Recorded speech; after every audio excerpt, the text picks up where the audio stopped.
오늘 본문의 말씀은 이 예수님의 다시 오심을 기다리며 이 예수님의 이 재림을 준비할 때에 어떻게 살아가야 하는지 이렇게 교훈의 말씀을 가르쳐 주고 있습니다. 예수님께서는 이것을 비유로 말씀을 하시는데 주인의 재림을 다시 기다리는 제자들은 이 신실하고 충성스럽게 예수님의 재림을 기다리고 있어야 한다는 것입니다. 깨어 있음으로 신실하게 또한 충성스럽게 예수님의 재림을 준비하는 제자와 그렇지 못한 제자 사이에는 분명한 차이가 있음을 말씀하고 있습니다. 35절의 말씀입니다. 허리에 띠를 띠고 등불을 켜고 서 있으라. 이 예수님께서는 허리에 띠를 띠고 등불을 켜고 있으라 이렇게 말씀을 하십니다.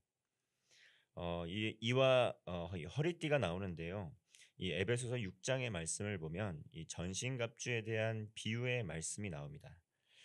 이때 이 진리로 이 허리띠를 띠라고 말씀을 하고 있습니다. 이 허리띠는 즉각적으로 봉사하고 또 섬길 수 있는 준비가 되어 있음을, 허리띠를 맨다는 것은 즉각적으로 봉사하고 섬길 준비가 되어 있다는 것을 또 의미하기도 하고, 또 이 중요한 이 허리를 둘러싸는 이것 의복을 조여 매무로 말미암아 인제 활동하는 데 있어서 불편함이 없게 되는 것입니다. 이 특별히 에베소서 6장 말씀 이 전신갑주를 입을 때에 먼저 허리띠를 매라고 나오는 것은 이 허리띠로 의복을 조여 매지 않으면 이 갑옷에 걸리적거려서 이 전쟁을 잘 치를 수 없기 때문이었습니다.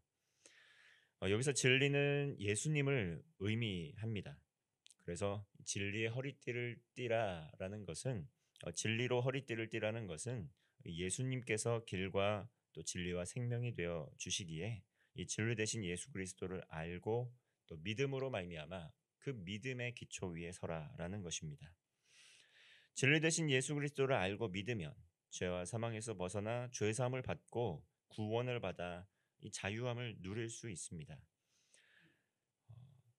그리고 또한 등불은 주님의 이 말씀을 또 의미한다고 이해할 수 있습니다. 이 주님의 말씀으로 또 등불을 켜고 있을 때 이 세상을 살아가는 동안에 예수님을 모르고 예수님의 이 말씀 없이 사는 것은 곧 어둠 속을 이 등불 없이 가는 것과 같습니다. 이 등불을 켠다는 것은 등불을 켤 때에 누가 오는지 또 친구와 적을 또 알아볼 수 있습니다. 그러므로 진리로 또 허리띠를 띠고 등불을 켜고 있으라는 것은 이제 주인의 오심을 이러한 모습으로 또 기다려야 된다라고 이렇게 말씀을 하고 있는 것입니다. 이 36 절의 말씀을 보면 예수님께서 이제 말씀을 하십니다. 허리띠를 띠고 또 등불을 켜고 서서 주인이 혼인집에서 돌아와서 이 문을 두드리면 열어 주려고 기다리는 사람과 같이 되어 있어야 한다. 이렇게 말씀을 하십니다. 이 주인이 문을 두드릴 때 깨어 있어야 문을 열어 줄 수 있지 않습니까? 또한 그러한 사람이 바로 이 복 있는 사람이다. 이렇게 말씀을 합니다. 이경이나 삼경 이경이나 삼경은 이 9 시부터 이 새벽 3시 사이를 말하는데요. 이러한 한밤중에도 이 그렇게 하고 있는 사람은 참으로 복된 사람이다라고 이렇게 말씀을 하고 있습니다. 40절 말씀입니다. 그러므로 너희도 준비하고 있으라. 생각하지 않은 때에 인자가 오리라 하시니라. 밤 늦은 시간, 이 밤이 깊으면 졸음이 오지 않습니까? 또 자고 싶지 않습니까?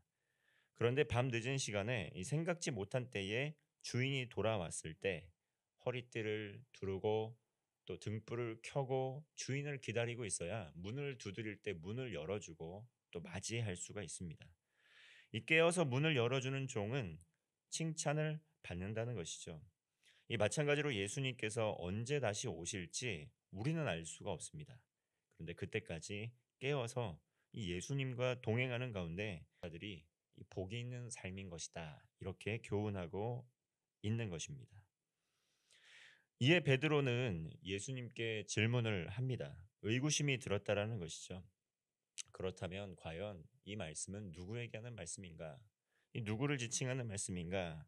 이러한 의구심으로 예수님께 또 질문을 합니다. 41절 말씀입니다. 베드로가 여짜오되 주께서 이 비유를 우리에게 하심이니이까 모든 사람에게 하심이니이까. 과연 이 비유가 이 12명의 제자들에게 하신 말씀인지 아니면 모든 사람에게 하신 말씀인지 이 예수님께 물었다라는 것이죠. 허리에 띠를 띠고 또 등불을 밝히 켜고 서고 있을 때 정말 이 복된 그렇게 주인을 기다렸던 종은 또 주인의 혼인집에서 돌아와서 또 주인이 직접 이 종들을 또 수종을 들면서 이 잔치를 베풀고 또 챙겨 주게 되는데 과연 이것이 누구를 위한 말씀이냐는 것입니다. 이에 예수님께서는 또 비유로 말씀을 하십니다. 주인이 청지기에게 이 종들을 맡겨주는데 주인이 올 때까지 그 청지기가 양식을 두루 나눠주고 있다고 한다면 그 청지기는 매우 진실하고 또 신실한 청지기가 될 것이다. 그런 청지기는 칭찬을 받고 또 모든 소유를 맡겨주실 것인데 그러나 반면에 주인이 더디 온다고 주인이 늦게 온다고 주인이 맡겨준 이 종들을 또 때리거나 또 먹고 마시고 정말 불의한 청지기와 같이 정말 행동하는 그러한 종은 이 많이 맞을 것이다라고 이렇게 말씀을 하고 있습니다. 이 주인의 뜻을 알고 적극적으로 불순종한 청지기는 많이 맞을 것이지만 이 주인의 뜻을 알지를 못하고 불순종한 종은 조금 덜 맞을 것이라고 말씀을 하고 있습니다. 이것이 누구에게 한 말인가 비유로 이렇게 말씀을 하신 것이죠. 예수님께서는 많이 받은 사람들에게는 많은 것을 요구할 것이고 또 많이 맡은 사람에게는 많이 요구할 것이라고 말씀을 하면서 베드로에게 이렇게 말씀을 해주신 것입니다. 이 무슨 말씀입니까? 예수님께서 직접 택하시고 또 함께 동고동락했던 12명의 제자들, 이 많이 맡은 자들 아니겠습니까? 그들에게는 많은 것을 요구하겠다고 말씀을 하신 것입니다. 그러나 예수님을 잘 알지 못해서 죄 가운데 빠져서 죄를 지을 수밖에 없는 이들이 죄를 짓는 부분에 대해서는 적게 맡게 될 것이다. 이렇게 비유를 하면서 이 제자들에게 맡겨진 책임과 또 의무가 이 중책이 있음을 이 말씀을 하고 있는 것입니다. 이와 같이 하나님께서 주신 복, 또 하나님과 동거동락하는 복, 이 12명의 제자가 누렸던 이 복인데 그 복을 그들만의 것이라고 하면서 그들의 소유를 주장하면서 하나님 나라의 일을 생각지 않거나 또 하나님 나라의 일을 게으르게 하여서는 안 된다는 것을 말씀하고 있는 것입니다. 많은 복을 주셨다고 고백하는 이러한 믿음의 사람들 있습니다. 그 많은 복을 주신 것은 개인에게만 주신 하나님의 특별한 또 은혜로 그치는 것이 아니라 하나님께서 많은 복을 주시고 또 그분에게 또 많은 사명을 맡기고 있는 것이라는 것 또한 기억해야 됩니다. 하나님께서 모든 소유와 또 모든 권세를 위탁하여 주시고 위임하여 주신 것, 그것은 무엇이냐면 그 개인의 번영과 그 개인의 안정에만 그치는 것이 아니라 하나님께서 주신 그러한 은혜와 복을 가지고 많은 사람들을 섬기는데 또 사용하기를 바라는 하나님의 그런 마음이 담겨 있는 것입니다. 자신이 가진 것, 그 모든 소유가 자신의 것이라고 또 자고하면서 스스로 주인이 되어서 자신만의 유익을 구하며 자신의 유익을 위해서만 살아가서는 안 된다는 것을 말씀을 하고 있습니다.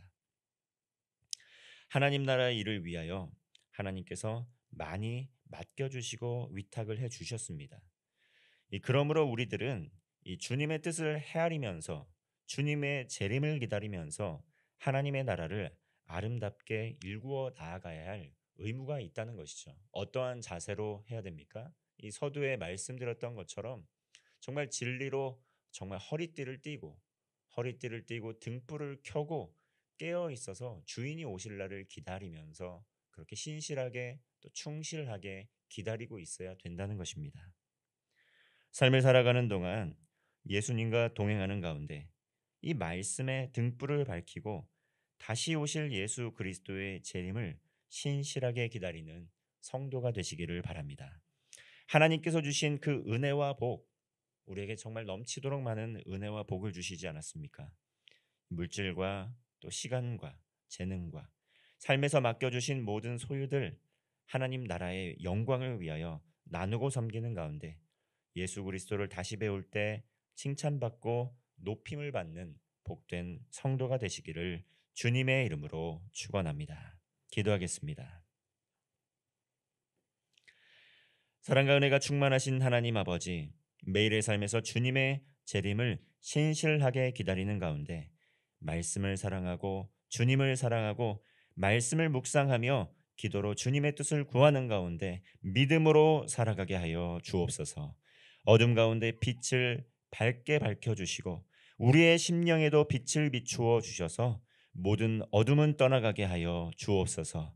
우리의 가정이 예수 그리스도를 주인으로 모시는 가정 되게 하여 주옵소서. 교회에 모인 주님의 백성들 서로 뜨겁게 사랑하고 교제하게 하여 주옵소서. 주님께서 주신 기업, 일터와 생업의 현장 가운데 늘 동행하여 주시고 우리의 사업도 번창하게 하시고 일터에서 빛과 소금의 역할을 감당하는 가운데 하나님께 영광 돌리는 삶 되게 하여 주옵소서. 길과 진리와 생명 되시는 주님께서 밝은 빛을 비추어 주셔서 어둠의 권세는 떠나가게 하시고 어디를 가든지 밝은 빛 가운데 걸어가며 주님의 다시 오심을 기다리며 형통함을 누리는 복된 성도의 삶 되게 하여 주옵소서. 오늘도 우리와 동행하여 주실 것을 믿사오며 우리 구주 예수 그리스도의 이름으로 기도하옵나이다. 아멘.